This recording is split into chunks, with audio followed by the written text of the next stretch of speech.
heard me mention that I try to meet with Bethlehem's incoming confirmation families each summer by bribing them with their favorite ice cream or coffee place.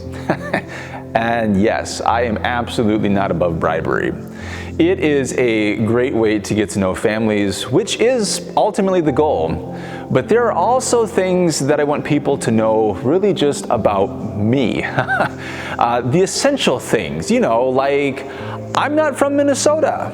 Like when my spouse reached middle age, she passed on getting a cool car and instead bought an exotic pet.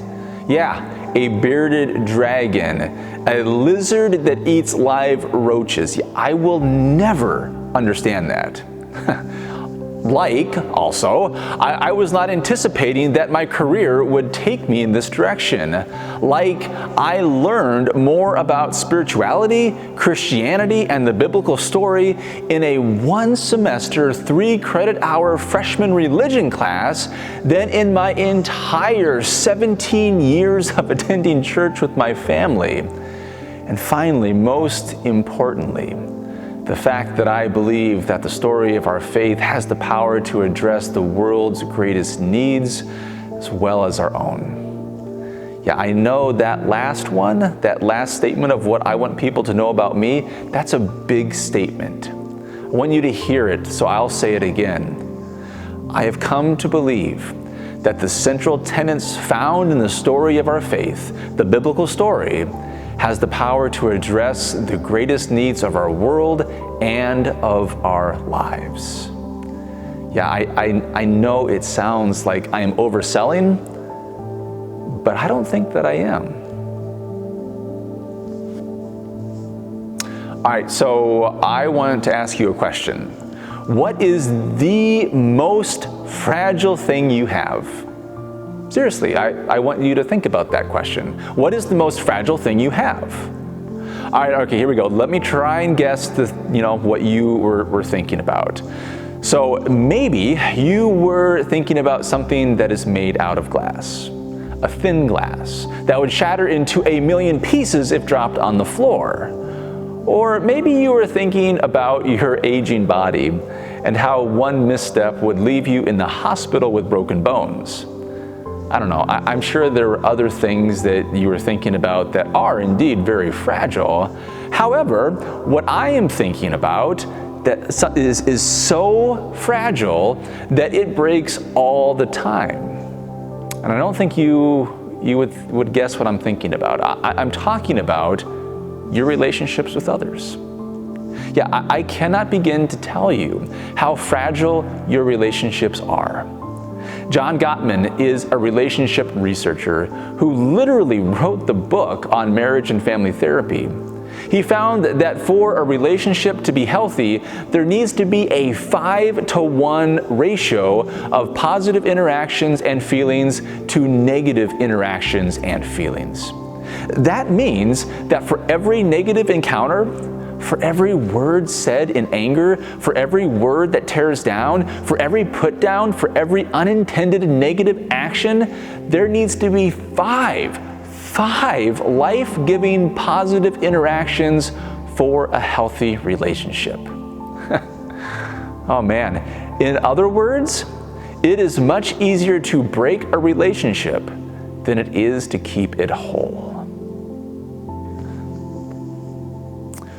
When it comes to our relationships, it is inaccurate to say if they break. Instead, we should say when they break because, well, they will. And if you can't keep the relationships you really care about from breaking from time to time, well, what chance do we have as a society, as a country, as a world population to keep our relationships healthy so that we can actually work together to address the big issues in our world like poverty and global warming and food insecurity and all of those other things that impact so many people? If I break the relationships that I have with somebody I deeply care about, well then what hope can we have for a better future, for a world that cares for each other? So let me say it again.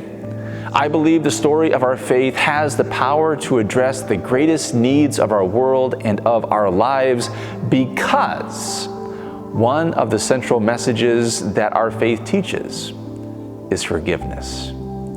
Forgiveness changes everything. Now, Pastor Stephanie touched on this topic last week about how forgiving another allows us to move forward and not get stuck by another's wrong. And I want to say that forgiveness is also the glue that can restore a relationship after it has fallen to the floor and smashed into a million little pieces. But really quick, before you shut down, thinking that this is another cliche sermon about how you should forgive other people in your life, I want to build on what Pastor Stephanie said last week and name that forgiveness is just as complicated and hard to do as it is powerful. And the last part of Joseph's story illustrates this beautifully. Realizing that their father was dead, Joseph's brothers said, "What if Joseph still bears a grudge against us and pays us back in full for all the wrong that we did to him?" So they approached Joseph, saying, "Your father gave us this instruction before he died. Say to Joseph, 'I beg you, forgive the crime of your brothers and the wrong they did in harming you. Now therefore, please forgive the crime of the servants of the God of your father.' Joseph wept when they spoke to him. Then his brothers also wept, fell down before him and said, 'We are here as your slaves.' But Joseph said to them, 'Do not be afraid. Am I in the place of God?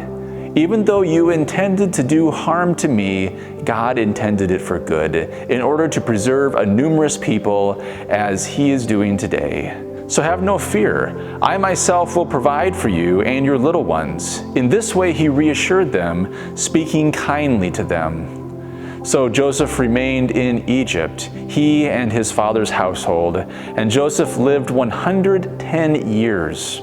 Joseph saw Ephraim's children on the third generation. The children of Machir, son of Manasseh, were also born on Joseph's knees. Then Joseph said to his brothers, 'I am about to die, but God will surely come to you and bring you up out of this land, the land that he swore to Abraham, to Isaac, and to Jacob.' So Joseph made the Israelites swear, saying, 'When God comes to you, you shall carry up my bones from here.' And Joseph died, being 110 years old. He was embalmed and placed in a coffin in Egypt." In the last chapter of Genesis, at the end of Joseph's story, after being sold into slavery by his brothers, after being imprisoned in Egypt, after rising to oversee the whole country, after reuniting with his family, bringing them to Egypt, and forgiving his brothers, Joseph's father dies. And his death sends Joseph's brothers into crisis. They begin to think to themselves, well, what if Joseph was just playing nice for the sake of our father? And now with him gone, there's no one left to stop him from using his power to take vengeance on us. So his brothers, they concoct this story. And I do hear it as a fabricated story about their father's deathbed confession that Joseph is to forgive his brothers. In fact, I think it's kind of funny. It's humorous. Think about how this conversation goes. I mean, here's how I picture it. Joseph, we have to tell you something. Just before Dad died, he talked to all of us. Well, you weren't there. No, I think you were getting a drink or you had to go to the bathroom or something. But anyway, we were all there, and he told us that the one thing that he wanted the most was for you to forgive us. So, what do you think about that? Like I said, I think it's kind of funny. But the biblical writers are touching on something pretty deep here. They know what it is to be human. Why do we assume people won't forgive us for what we do? Why is it so hard to ask for forgiveness? There are two sides to forgiveness. We will spend so much time focusing on giving forgiveness, on being able to forgive another, but rarely do we spend time focusing on asking for forgiveness. What's harder? Working to forgive? Working to remove the chain that keeps you bound to an event, an incident, or a person who inflicted trauma on you? Or is it harder to ask for forgiveness?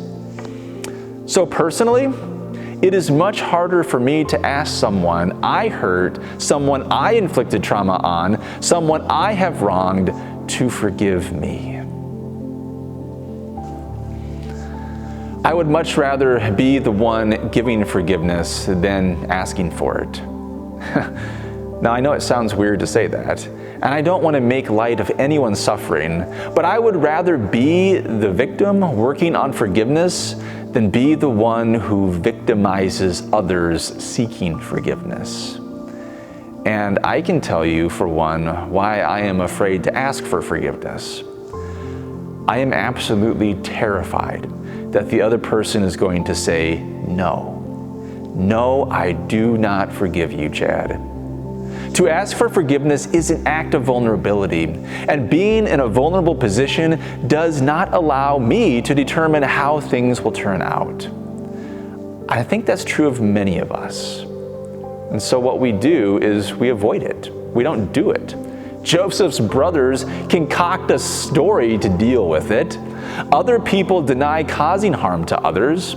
In fact, how many times have you heard your mother, father, children, or friend say something like this? "Oh, I didn't mean it like that. Oh, come on, that wasn't mean. You're just over-exaggerating. You're being overly sensitive." How many times have you said that?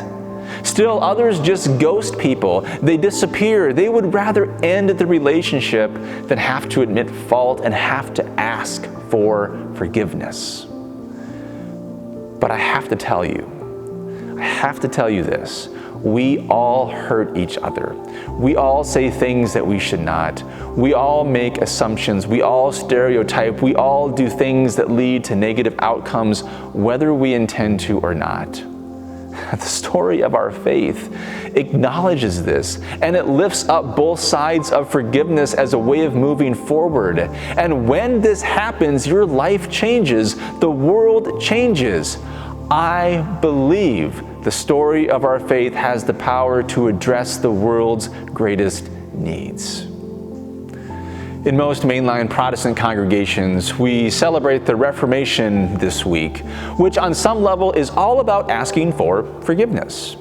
You don't reform, you don't change if you don't have a reason not to.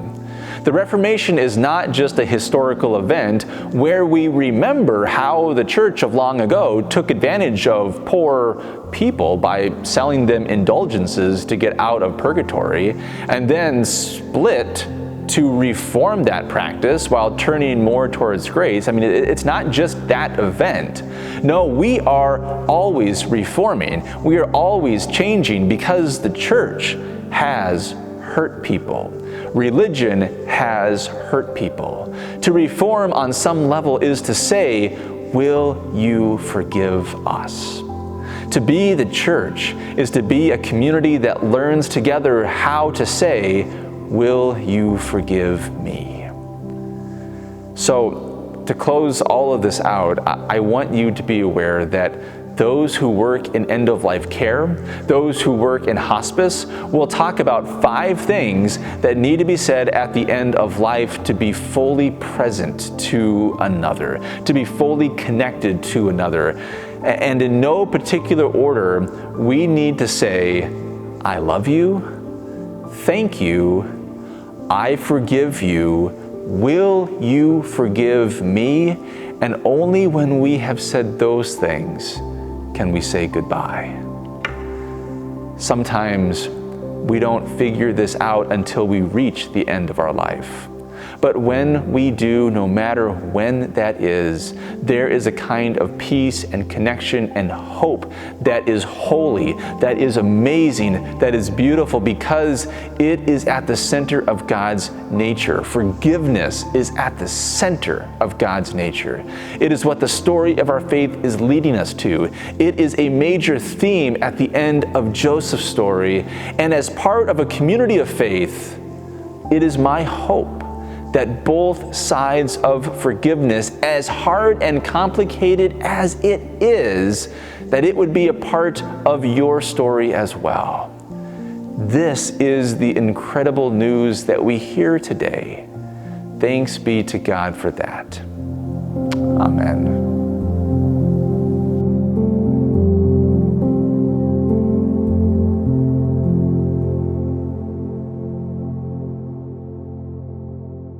In order to take this story just a step deeper into your own personal lives, here are 2 reflection questions for you to consider. Question number 1, is it more difficult to forgive or ask for forgiveness? Why do you think that is? And question number 2, who are the people that you want to ask for forgiveness? What holds you back?